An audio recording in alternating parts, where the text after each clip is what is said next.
2,600 years ago, something unusual happened.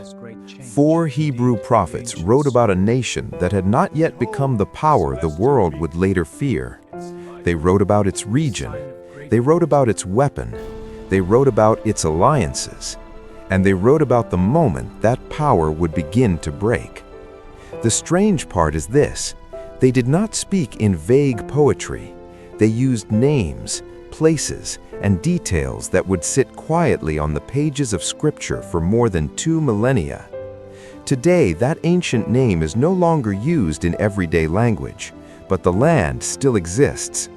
The empire once called Persia is now known as Iran, and suddenly those ancient passages are being read again with a level of attention they have not received in generations.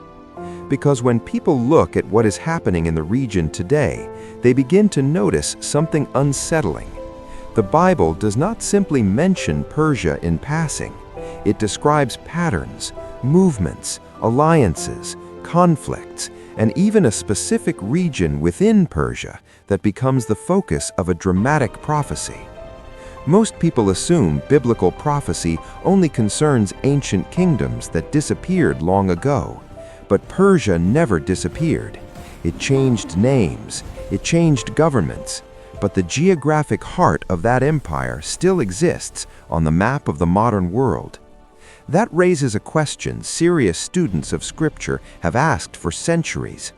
Does the Bible actually speak about the land that today we call Iran, or are modern readers forcing current headlines into ancient texts? To answer that question, we need to go back to one of the most remarkable prophetic visions in the entire Bible, the vision of a ram. The prophet who saw it was a man named Daniel. Daniel lived during the time of the Babylonian Empire. He served in royal courts. He interpreted dreams for kings. But one night, Daniel received a vision that was not about Babylon at all. It was about the empire that would rise after it. The vision begins in a real place. Daniel says he found himself standing beside the Ulai Canal in the province of Susa. Susa was not symbolic, it was a real city. Today, the ruins of that ancient capital still lie inside modern Iran. While standing in that region, Daniel saw an animal appear in his vision, a powerful ram. It had 2 horns. One horn rose higher than the other, and the higher horn came later. Then something unexpected happened. The ram began pushing in 3 directions: west, north, and south. No creature could stand against it. Everything that faced it was driven back. Daniel watched as this ram became great. The vision troubled him deeply. He knew it meant something important, but he did not understand it. So, according to the text, God sent an interpreter, an angel named Gabriel. Gabriel did something unusual. Instead of leaving the symbol mysterious, he explained it directly. He told Daniel exactly what the ram represented. The ram with 2 horns, he said, represents the kings of Media and Persia. That statement removes all ambiguity. The text identifies the symbol itself. Media and Persia were the 2 powers that would unite to form the Persian Empire. That empire would become one of the largest the ancient world had ever seen. It expanded westward into Babylon and Egypt, northward into Central Asia, and southward toward the Arabian Peninsula, exactly the directions Daniel described. For centuries, historians have looked back at that passage with amazement. But Daniel's vision does not stop with the rise of Persia. It also predicts that the ram would eventually be broken. Another power would appear, a force coming from the west, and the ram that once dominated the region would fall. Many scholars see that moment fulfilled in the rise of Alexander the Great and the Greek Empire. But the story of Persia does not end there, because Persia does not vanish from biblical prophecy after Daniel. Another prophet begins speaking about it again centuries later, and this time the focus becomes much more specific. The prophet is Ezekiel, and what he describes has fascinated Bible readers for generations. He describes a future military alliance, not just one nation, a coalition, multiple regions coming together in a single coordinated movement. Among the names listed in that alliance is one that stands out immediately: Persia, the same ancient nation Daniel identified, the same territory that today corresponds largely to modern Iran. Ezekiel describes this alliance gathering in the far north before eventually moving toward Israel. The passage appears in what many scholars consider one of the most mysterious chapters in prophetic literature, the 38th chapter of the book of Ezekiel. For centuries, interpreters have debated what this prophecy means. Some believe it describes an ancient conflict. Others believe it refers to events that will occur in the distant future. But nearly everyone agrees on one point: Persia is named directly. It is not implied, it is not symbolic. It appears plainly in the list of nations involved in this coalition. That alone makes Persia one of the few modern nations that can be directly connected to a named entity in biblical prophecy. But Ezekiel is still not the most precise prophecy about this region. Another prophet goes even deeper. He does not only mention Persia, he identifies a specific province inside it, a place called Elam. The prophet who recorded that message was Jeremiah, and what he wrote has caused renewed interest in recent years because of how specific it is. Jeremiah does not describe the entire Persian Empire. He focuses on Elam, an ancient civilization located in the southwestern region of Persia. Today, that area corresponds to southwestern Iran. Jeremiah writes about something being broken in Elam, a weapon. He calls it the bow of Elam. In the ancient world, the bow represented a nation's military strength. Elamite archers were feared throughout the region. Their ability to project power across distance made them one of the most formidable forces of their time. But Jeremiah says the bow will be broken. The symbol of their military power will collapse, and the people will be scattered among the nations. At first glance, that sounds like many other ancient prophecies of judgment. But Jeremiah includes something else that changes the entire tone of the passage.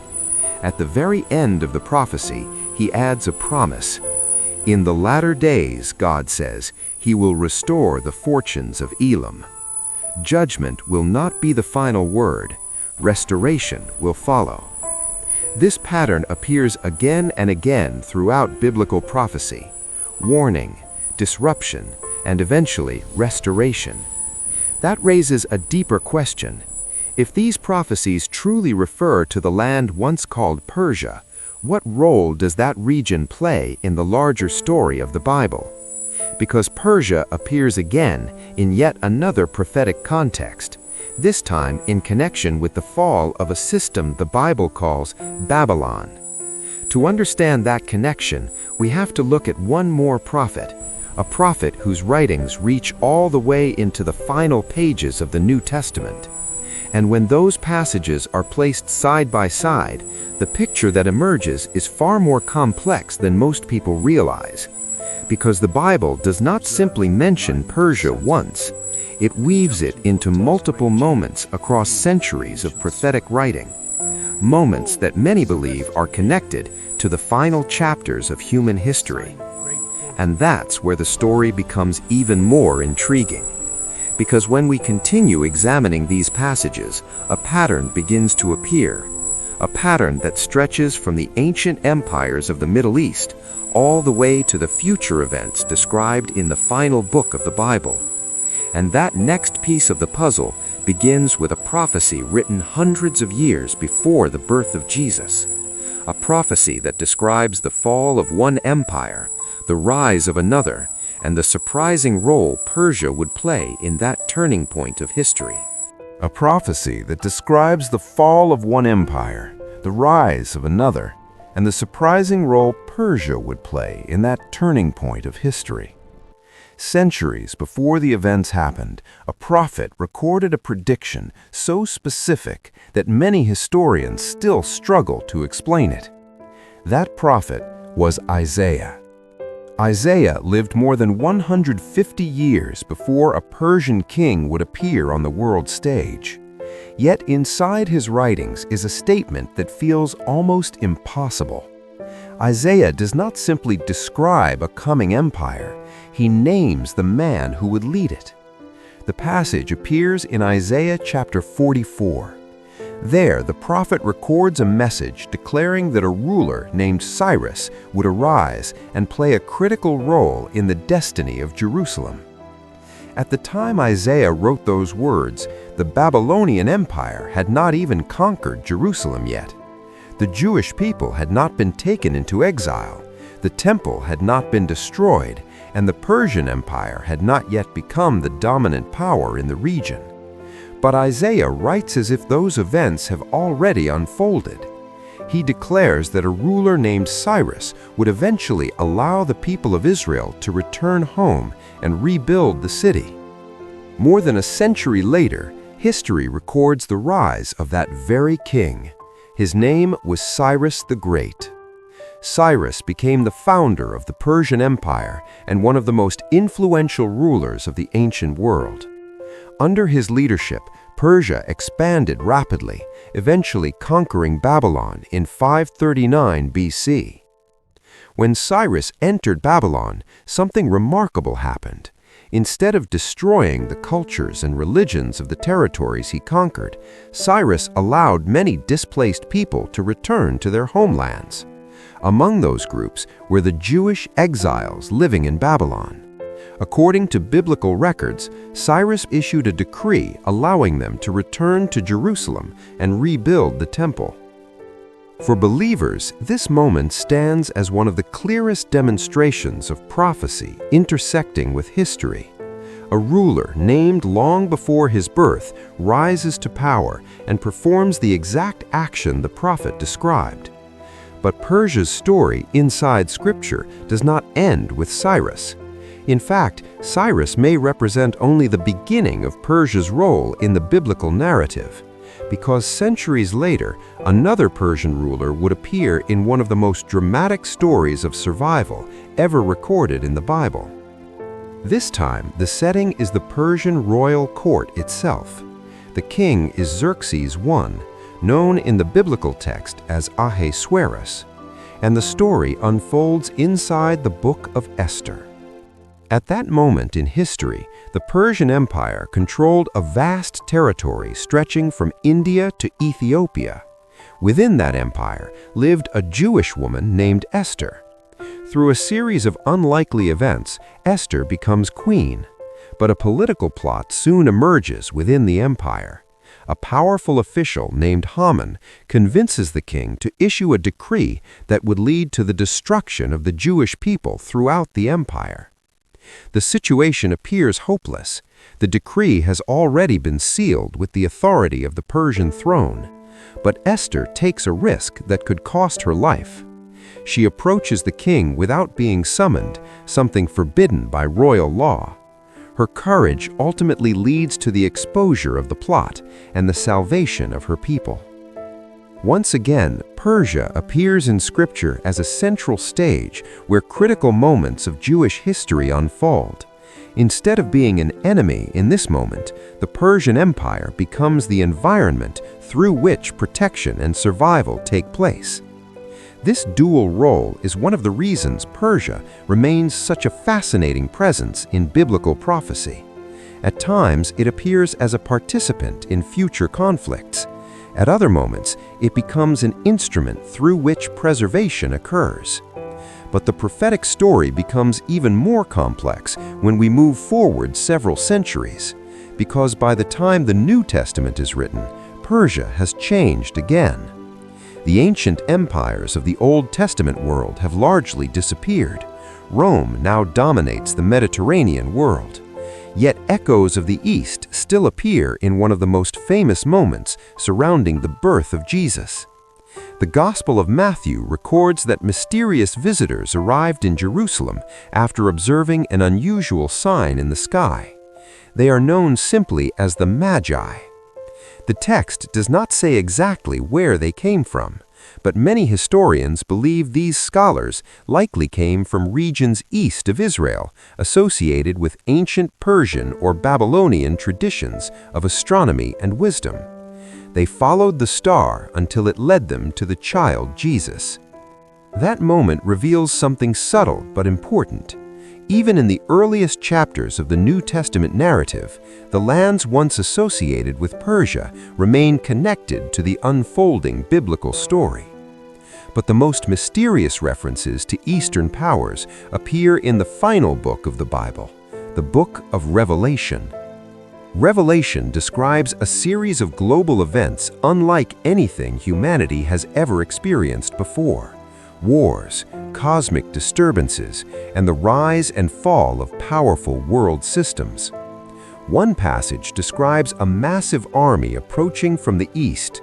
Another describes the drying of the Euphrates River to prepare the way for kings from the east. The text never directly names Persia in these passages, but the geography raises intriguing questions.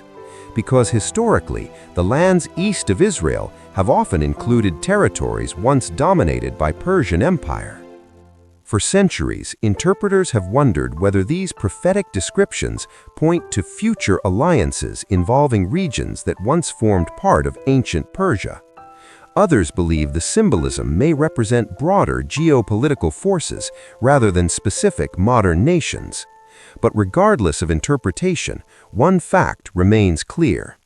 Persia appears repeatedly across the pages of Scripture. From the visions of prophets to the rise of kings to the preservation of a people, and possibly even within the prophetic imagery describing the final chapters of history. And that leads to a question that continues to surface whenever global tensions rise in the Middle East.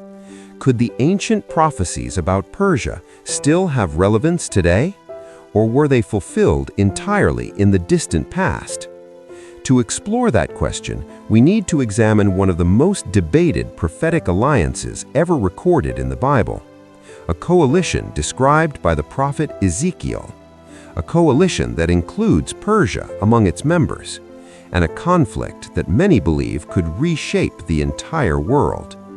But to understand that prophecy correctly, we first need to look closely at the mysterious leader who stands at the center of that alliance. A figure known only by a name that has puzzled interpreters for centuries: Gog and the land he rules, Magog. A figure known only by a name that has puzzled interpreters for centuries: Gog, and the land he rules, Magog. The prophecy appears in one of the most mysterious sections of the Bible, the 38th chapter, recorded by the prophet Ezekiel. In this vision, Ezekiel describes a future moment when a powerful leader begins assembling a coalition of nations. The text introduces him with a title that has sparked centuries of debate: Gog, of the land of Magog. But the prophecy does not stop with that single name. It begins listing allies, regions, ancient peoples, and among those names appears one that stands out immediately: Persia, the same nation that appeared earlier in the writings of prophets like Daniel and Jeremiah.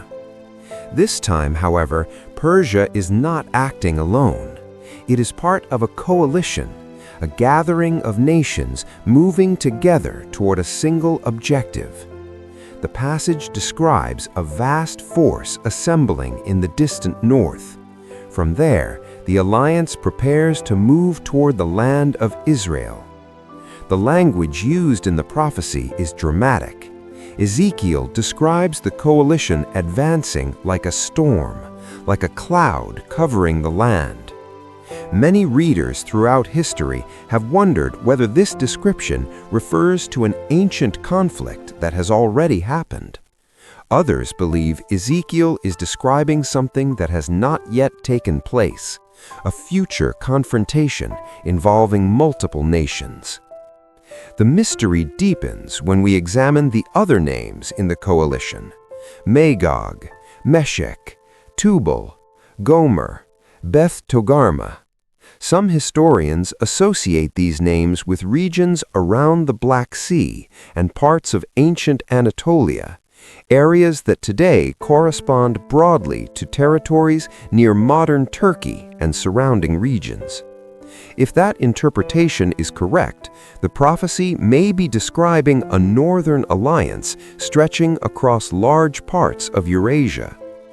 Within that alliance, Persia stands as a southern partner.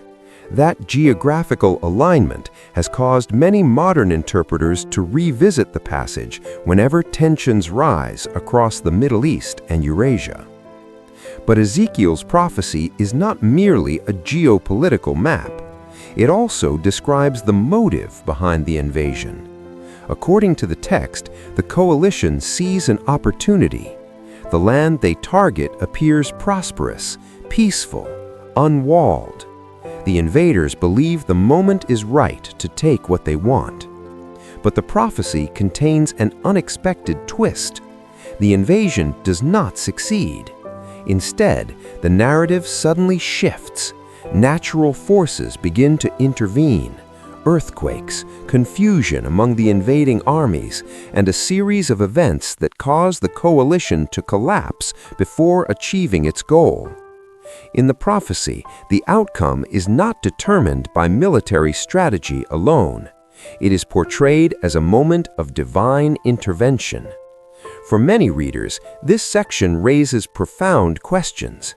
Is Ezekiel describing a literal war, or is the prophecy symbolic of a broader spiritual conflict? Scholars have debated that question for centuries. Some point to the highly symbolic language used throughout prophetic literature. Others note that Ezekiel's text contains very specific geographic references, names of regions, descriptions of alliances, movements across real landscapes. That combination of symbolism and geography makes the passage difficult to interpret with certainty. But the story of Gog and Magog does not end with Ezekiel. The names appear again hundreds of years later in the final book of the New Testament, the book known as Book of Revelation. In Revelation, the names Gog and Magog reappear in a dramatic scene describing a global uprising at the very end of the prophetic timeline. There, the names seem to represent a vast gathering of nations opposing God's purposes.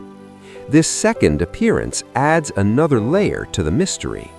Are Gog and Magog literal locations, historical peoples, or symbolic titles representing larger forces in human history? Different traditions answer that question in different ways. Some see the prophecy as a pattern that repeats across generations. Others believe it refers to a specific event still waiting in the future. But regardless of interpretation, one element remains consistent. Persia appears within the alliance Ezekiel describes, and Persia, as history reminds us, never disappeared. The empire changed, borders shifted, dynasties rose and fell, yet the geographic heart of that ancient civilization remains present in the modern world. Today, that land is known as Iran. This connection is one reason discussions about biblical prophecy often resurface whenever the region enters the global spotlight. Some interpreters caution against drawing direct modern conclusions from ancient texts. They argue that prophecy must be understood within its historical and literary context. Others believe prophetic passages were written precisely because they would resonate with future generations, moments when readers might recognize patterns that echo the descriptions preserved in Scripture. But regardless of interpretation one accepts, the presence of Persia within the prophecy is undeniable. And it raises a deeper question about the role nations play within the broader biblical narrative. Because the Bible does not only describe the rise and fall of empires, it also describes how those empires interact with the story of Israel. That relationship becomes especially important when we examine the motivations behind the coalition Ezekiel describes. The prophecy says the alliance moves toward a land that has been gathered from many nations, a people who were once scattered but have returned.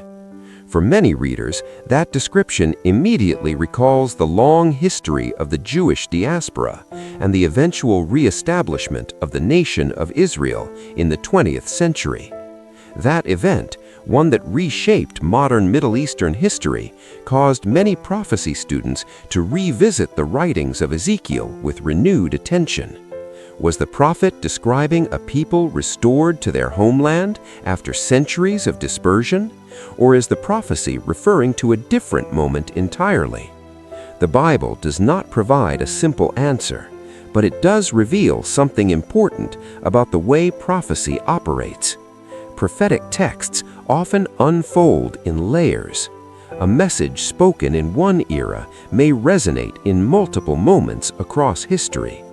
Patterns emerge, empires rise, empires fall, and certain regions remain central to the story, generation after generation. Persia is one of those regions. From the rise of Cyrus the Great to the visions of the prophets, from the survival of a people in the Persian court to the mysterious alliances described by Ezekiel, the land once called Persia continues to appear at pivotal moments throughout the biblical narrative. And yet the prophecies connected to that region do not all speak about conflict. Some speak about judgment, others about restoration. In fact, one of the most intriguing prophetic statements about Persia appears in a passage that many readers overlook entirely. A passage that does not describe war or invasion or collapse. Instead, it describes something unexpected, a future restoration. The words appear again in the prophecy recorded by Jeremiah, and they suggest that even after judgment, the story of Elam and the people who inhabit that land may not end in destruction, but in renewal. And that possibility opens a different dimension of the prophetic narrative, one that many modern readers rarely consider. Because if the ancient prophecies about Persia contain both warning and restoration, then the ultimate message may not be about fear at all. It may be about understanding how history, faith, and prophecy intersect in ways that continue unfolding long after the prophets themselves were gone. And to understand that final piece of the puzzle, we need to return to the prophecy about Elam, a prophecy that speaks of the breaking of a weapon and a promise hidden in its final lines. A prophecy that speaks about the breaking of a weapon and a promise hidden in its final lines. To understand this passage, we need to return once more to the writings of the prophet Jeremiah. Jeremiah lived during one of the most turbulent periods in the history of the ancient Near East. Empires were rising and collapsing. Cities were being conquered. Entire populations were being forced into exile. In the middle of that chaos, Jeremiah recorded a series of prophecies directed not only toward Israel, but toward surrounding nations as well. Among those nations was a region called Elam. Elam was not a small village or isolated tribe. It was an ancient civilization with a long and powerful history. For centuries, Elam had been a significant force east of Mesopotamia. Its territory lay in what is now southwestern Iran. The people of Elam were especially known for one thing: their military archers. In the ancient world, the bow symbolized long-range power.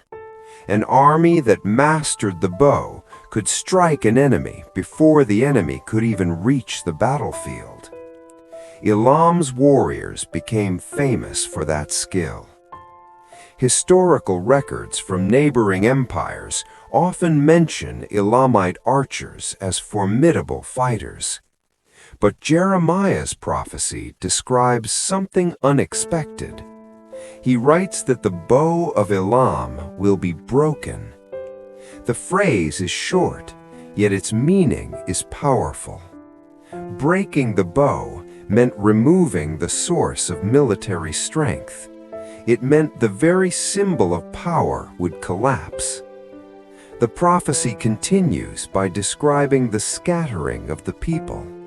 Winds coming from every direction, nations receiving those who once lived in Elam. For readers in Jeremiah's time, this kind of prophecy would not be unusual.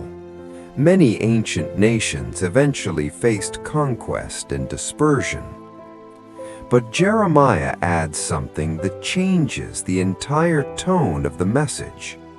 At the end of the prophecy, he records a promise, a restoration.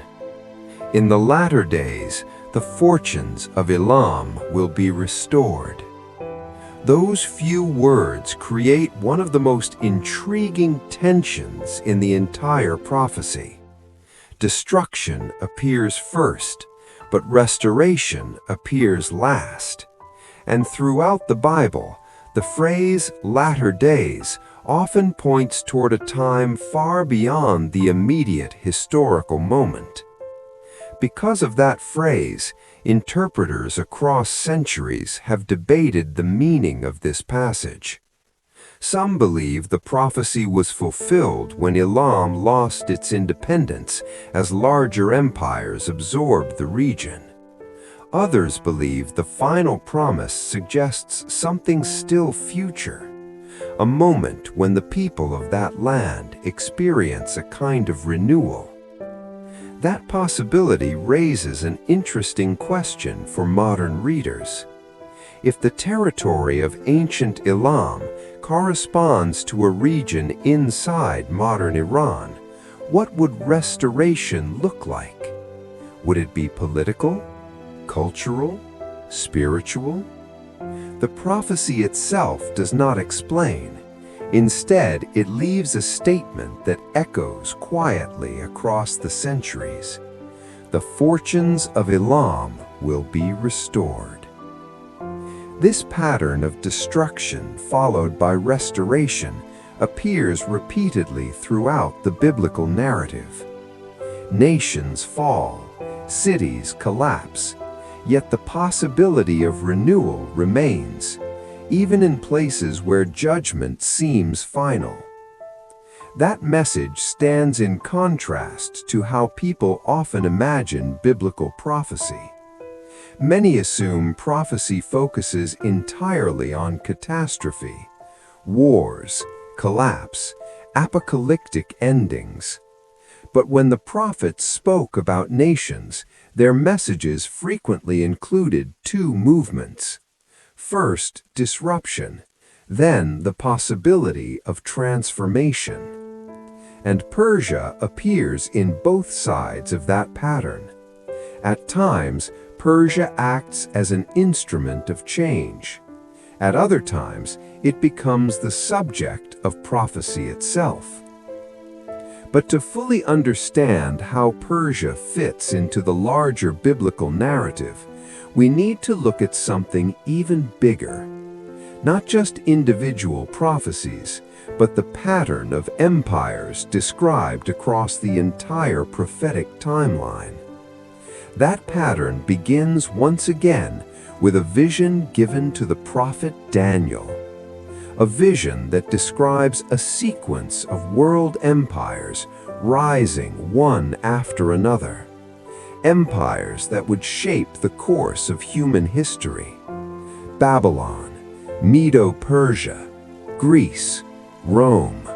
Each empire appearing in succession, each dominating the world stage for a time before eventually falling. In Daniel's vision, these empires are represented as parts of a great statue: the head of gold, the chest of silver, the bronze body, the iron legs, and finally a divided structure of iron and clay. The silver portion of that statue represents the empire of the Medes and Persians, the very empire that would rise under the leadership of Cyrus the Great. For Daniel, this empire was not the final chapter. It was one stage in a much longer story, a sequence moving steadily toward a moment when human kingdoms would no longer dominate history. Instead, Daniel describes a stone cut without human hands striking the statue. The entire structure collapses, and the stone grows into a kingdom that fills the earth. For many readers, that image represents the ultimate theme of biblical prophecy. Human empires rise and fall, but they never remain forever. History continues moving towards something greater than the ambitions of any single nation. Within that long arc of history, Persia played a remarkable role. It became one of the most powerful empires the ancient world had ever seen. It allowed the rebuilding of Jerusalem. It served as the setting for dramatic moments of survival in the story of Esther. And it appeared within prophetic visions describing alliances that still puzzle interpreters today. But there's another dimension of Persia's story that often goes unnoticed. A dimension connected not to prophecy about war, but to the movement of ideas. Because long after the Persian Empire faded from power, the cultural and intellectual traditions of that region continued influencing the world. Trade routes crossed the region, scholars traveled through it, and spiritual ideas moved along those same paths. Some historians even suggest that the Eastern scholars who followed the star in the Gospel of Matthew may have come from traditions shaped by ancient Persian learning. Those travelers are remembered in Christian tradition as the Magi. Their journey appears briefly in the story of the birth of Jesus, yet their presence hints at something fascinating. Even in the opening chapters of the New Testament, the lands once associated with Persia remain connected to the unfolding story. And that connection reminds us of something important. Biblical prophecy does not exist in isolation from history. It unfolds within real nations, real landscapes, real civilizations that rise, transform, and continue influencing the world long after their political power fades. Persia is one of those civilizations. Its ancient name appears across multiple books of Scripture. Its kings interact directly with the story of Israel. Its territories appear within prophetic visions describing the future, and its legacy continues in the region that still carries the memory of that ancient empire. But the most dramatic prophetic imagery involving Persia may not appear in the Old Testament at all. Instead, it emerges in the final prophetic book of the Bible, a book filled with symbols, visions, and warnings about the last chapters of human history. The book known as the Book of Revelation. Within its pages, we find descriptions of cosmic signs, global conflicts, and the collapse of systems that once seemed unshakable. Some readers believe echoes of the ancient empires described by Daniel can still be felt in those final visions. Others see Revelation as symbolic language describing the ultimate struggle between good and evil. But one image in particular has captured the attention of prophecy students for generations: an event involving a river, one of the most famous rivers in the ancient world, a river that once formed the eastern boundary of the land promised to Israel, the river called the Euphrates. And according to the prophecy, there comes a moment when Who are the kings of the East? And what role might they play in the final movements of the prophetic story? That question emerges from one of the most dramatic passages in the final prophetic book of the Bible, the book of Revelation. The scene unfolds during a sequence of events known as the Bowl Judgments. In this vision, a series of symbolic actions begin affecting the natural world. Then, something unusual happens.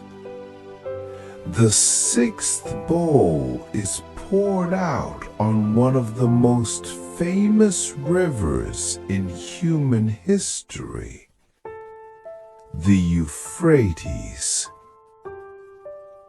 For thousands of years, the Euphrates River served as a natural boundary between regions. It was not just a river, it was a dividing line between worlds. To the west lay the lands of Israel and the Mediterranean civilizations. To the east stretched vast territories that once belonged to ancient empires. Empires such as Persia. When the prophecy says the Euphrates is dried up, the text immediately explains the reason. It is to prepare the way for the kings from the east. Those words have puzzled interpreters for generations, because the prophecy does not identify these kings by name. Instead, it leaves readers with a geographical direction: the East. In biblical language, directions often carry deep historical meaning. To the east of Israel lay the lands of Mesopotamia and Persia. Beyond those lands stretched even larger civilizations. But the text does not describe a single ruler.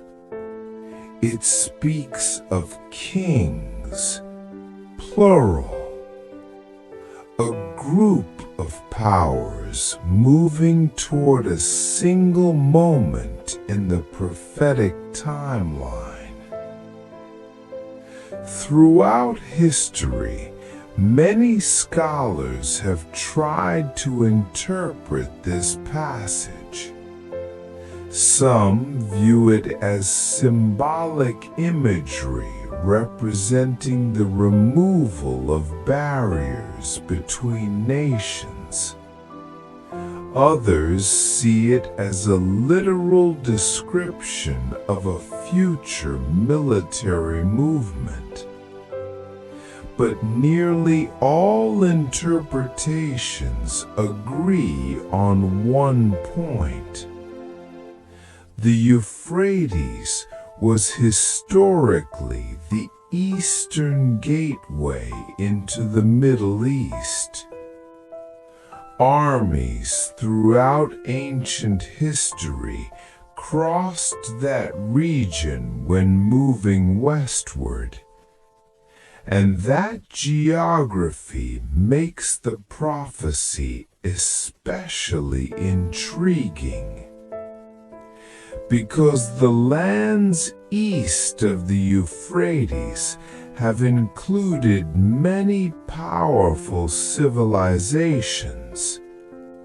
Among them, the empire once ruled by Cyrus the Great. Under Cyrus and his successors, Persia became one of the largest empires the world had ever seen. Its influence stretched from Central Asia all the way to the borders of Egypt. But like all empires described in biblical prophecy, Persia eventually faded from global dominance. Yet the land itself remained. The cultural legacy remained, and the geographic position remained exactly where it had always been. Today, that land is known as Iran. And whenever interpreters read the phrase "kings from the east," many naturally begin thinking about the vast regions stretching eastward from the Euphrates. But Revelation does not stop with geography. Immediately after describing the preparation for these eastern kings, the vision shifts again. Three symbolic spirits appear. They move across the world, gathering the rulers of the earth. The purpose of that gathering is described in a single word: battle. The armies of the world assemble for a confrontation that the text calls Armageddon. The name itself comes from a location in northern Israel, a place known historically as Megiddo. Across centuries, that region witnessed many battles because of its strategic position along major trade and military routes. But in the prophecy, the location becomes more than a battlefield. It becomes a symbol, a moment when the forces of the world converge at the climax of the prophetic narrative. This is one of the reasons the book of Revelation has fascinated readers for nearly 2,000 years. Its imagery blends geography with symbolism, history with prophecy, real locations with cosmic themes. And within that tapestry of visions, echoes of ancient empires appear again and again. Empires first described centuries earlier in the visions of the prophet Daniel. Daniel's statue represented a succession of world powers: Babylon, Medo-Persia, Greece, Rome. Many scholars believe Revelation continues that prophetic storyline using new imagery. The rise of global systems, the concentration